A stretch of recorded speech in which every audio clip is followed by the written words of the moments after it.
One morning you forget why you walked into the room.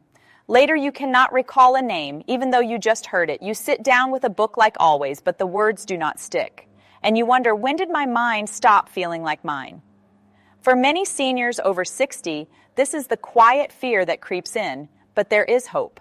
If you watch this episode, you will uncover why your memory quietly chips away and the 5 physical brain tricks you can do to reverse this process.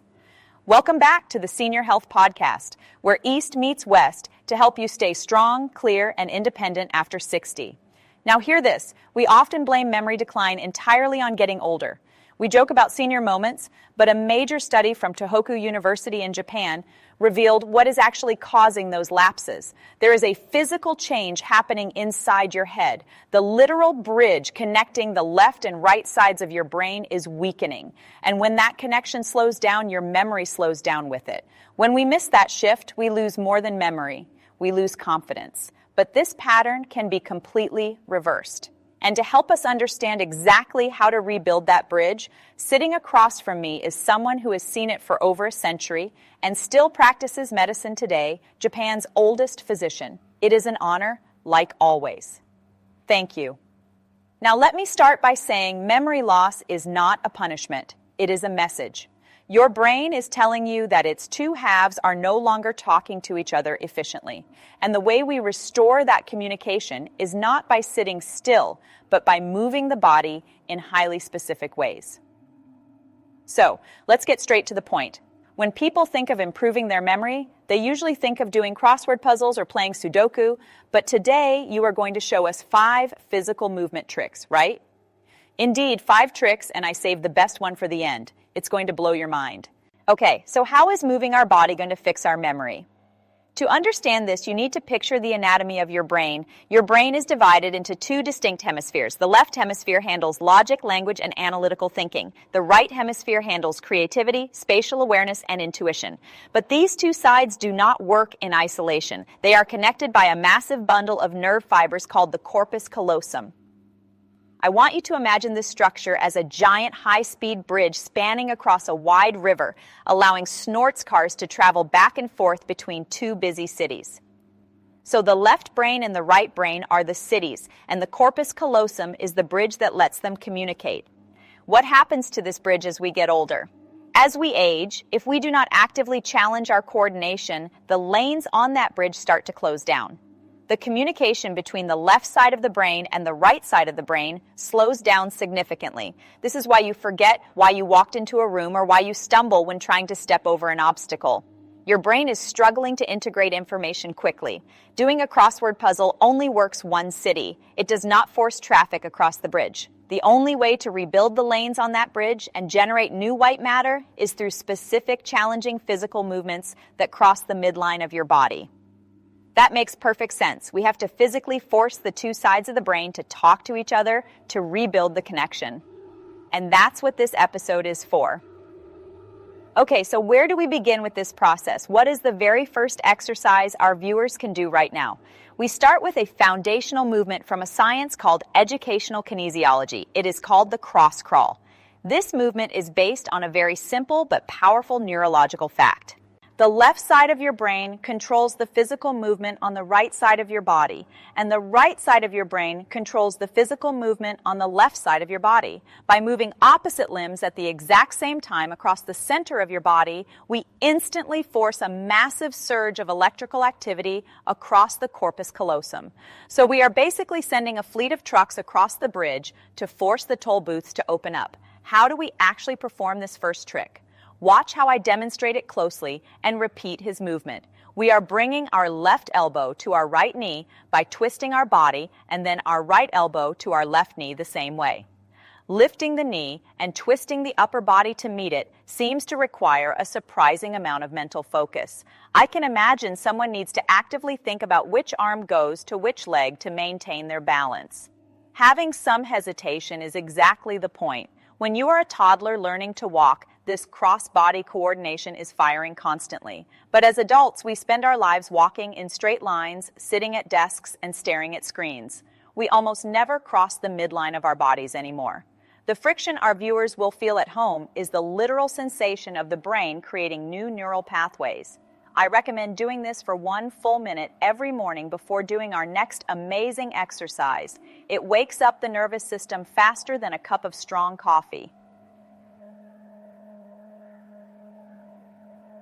That is a fantastic starting point. Let's take this a step further. What is the second trick we are doing today? The second trick is a movement that focuses on breaking your brain out of its motor pattern autopilot. When you do repetitive tasks, your brain goes to sleep to conserve energy. We need to introduce a task that is asymmetrical, meaning the two sides of your body are doing completely different things at different speeds. We will start with the wrists, which are highly connected to the motor cortex of your brain. Okay, breaking the autopilot. How do we do this asymmetrical wrist trick? Watch the screen closely. The demonstrator is simply holding both hands out in front of him and shaking his wrists up and down to get some fluidity. But here's the trick. You must force one hand to shake up and down twice as fast as the other hand. Watching the demonstrator, he makes it look incredibly easy. But I know if our viewers try this right now, the moment they speed up their right hand, their left hand is automatically going to try to match that exact same speed. The brain desperately wants them to move in perfect synchronization. Precisely. Your nervous system is designed for efficiency. It wants symmetry because symmetry requires very little brain power. By forcing one hand to move twice as fast as the other, you are actively denying your brain that lazy efficiency. You are demanding a high-level executive function and motor control. Practice this for 30 seconds, then switch, making the other hand move twice as fast. Just observing the coordination required makes you realize how hard the brain has to work, and I think we are ready to continue now. What is the third trick in this cognitive routine? Now we take that concept of asymmetrical movement and apply it to a much larger range of motion using the shoulders and the arms. This is the opposite arm circle. It requires significant spatial awareness and will challenge your coordination, even clears throat further. I am ready to see this. How does this trick work? Look at the demonstrator on the screen. He extends both arms in front. Then we circle both arms forward for a few rounds just to get the feeling of symmetry, then backwards. Now comes the difficult part where we want to circle the right arm forward while simultaneously circling the left arm backward. You are moving energy in two completely opposite directions at the exact same time. Just one question. I know from experience that when people try complex new movements like this for the first time, they often completely hold their breath. You have hit the nail on the head. That breath-holding phenomenon is something I see in almost every single patient who tries this. It is a fascinating neurological response. When your brain encounters a brand new, highly complex motor task, it diverts all of its energy to solving the coordination puzzle, and it momentarily forgets to tell your lungs to breathe. That is wild. The brain is so focused on the arms that it pauses a basic survival function. How do our viewers overcome that? You must consciously force yourself to breathe deeply through the nose while performing the circles. When you can do this smoothly while maintaining a relaxed breathing pattern, it means your brain has successfully built the new neural pathway. The task has moved from a state of conscious struggle to a state of integrated skill. Okay, everyone, we are getting very close to the final trick that actually builds new white matter. But doctor, before we get to that grand finale, what is the fourth trick we need to do to prepare our brain? Before we reveal the final builder, we must test the bridge. We use a classic neurological test that has been around for decades. It is the ultimate test of left brain and right brain integration. You have likely heard of it before. It is patting the head while rubbing the stomach. I remember trying to do that as a kid and failing miserably. How does this simple playground trick actually serve as a medical coordination test? Because it involves two entirely different types of tactile feedback and motor rhythms happening simultaneously. Watch the screen. You are asking one hand to perform a percussive tapping motion on your head while asking the other hand to perform a smooth, continuous circular friction motion on your stomach. I can imagine most of our viewers trying this when their tapping hand turns into a rubbing hand, or their rubbing hand starts patting the stomach. The signals just get crossed in the middle. That crossing of signals is the traffic jam on the corpus callosum bridge we talked about earlier. The goal is to clear the traffic jam. Start very slowly. Establish the rubbing motion on the stomach first. Let that become rhythmic. Then, very gently introduce a light tap on the top of the head. Do not rush it. Once you can hold both patterns for 15 seconds, swap hands and prepare to be frustrated all over again. This is the moment we have been building toward. Please pay close attention to this because it is the most important part of today's episode. Doctor, what is this final trick that actually builds new brain matter?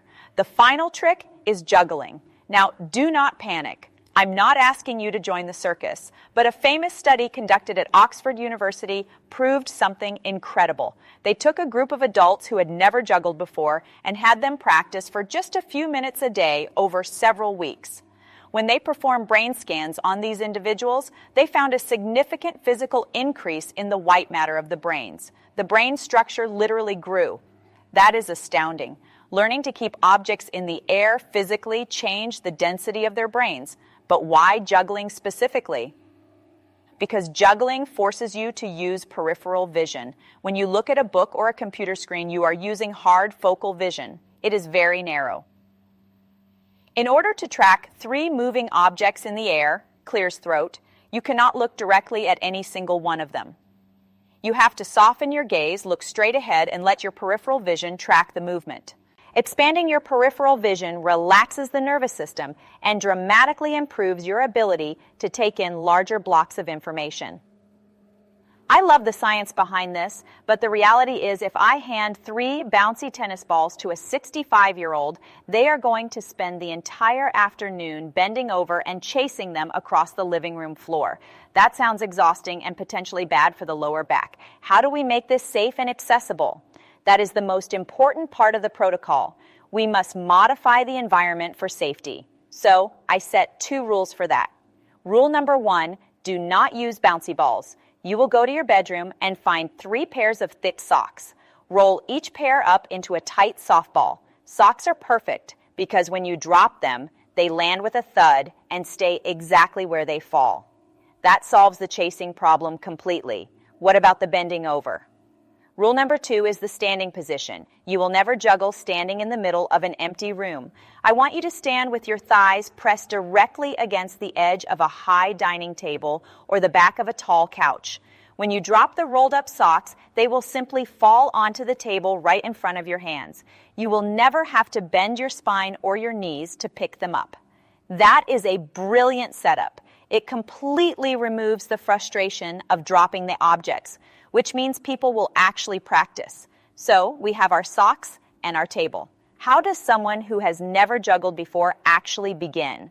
You begin with a simple visualization. Imagine a large square box floating in the air right in front of your face. The top 2 corners of that imaginary box are what I call the peaks. You will start with just 2 rolled up socks, 1 in each hand. The goal is to throw them in an X pattern hitting those 2 peaks.